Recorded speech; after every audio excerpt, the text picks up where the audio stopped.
Hey guys, I'm starting a new show called Skyrim because I can't think of a better name to call a Skyrim Mods show, alongside Skyrim Mods Weekly of course. The difference between this show and Skyrim Mods Weekly is that this show will feature separate mods and will be uploaded whenever new mods are released on the Nexus. So my plans for this show is to feature mods that are about to hit the hot files list on Skyrim Nexus. I'll do an in-depth review, and then I'll also feature less popular mods called, well, what I call hidden gems, that I will take requests from you guys. Just post in the comments on what mods you would like to see me review.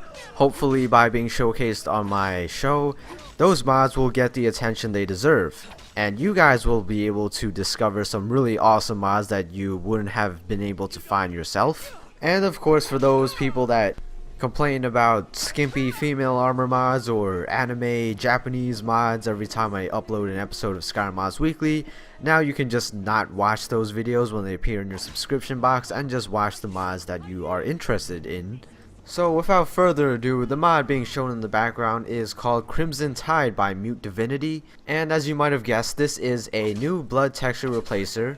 And as you guys also might have known, enhanced blood textures was always the blood texture mod that I've always used. It's been featured since Skyrim Mods Weekly #1, and finally someone has stepped up to the plate and offered to create an even better mod. Well, that's up to you to decide.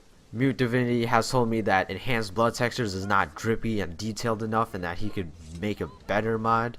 Oh, and for all of you that are new to the show, or new to my channel since this is a new show, if you want to know what mods I'm using right now in this video, then feel free to check out Skyrim Mods Weekly and watch the latest episode, and you won't be too confused.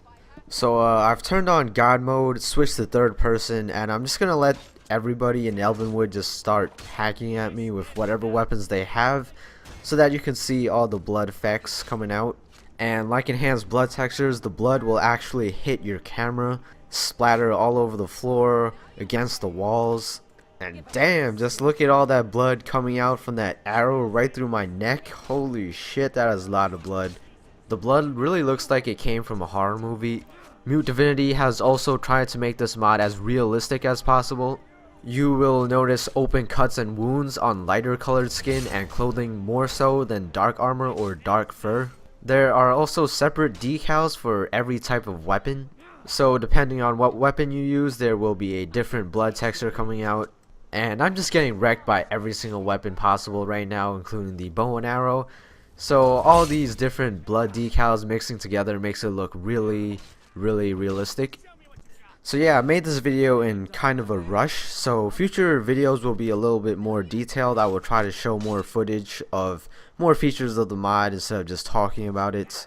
I really just wanted to give it an introduction on this new series. Hopefully it will be as successful as Skyrim Mods Weekly. Skyrim Mods Weekly is not over, it is just on a hiatus. So yeah, feel free to leave some recommendations for some lesser known mods out there that you think are really great and would make for an interesting video. Of course, I thank you all for watching. I love you guys. Leave me a comment. Leave me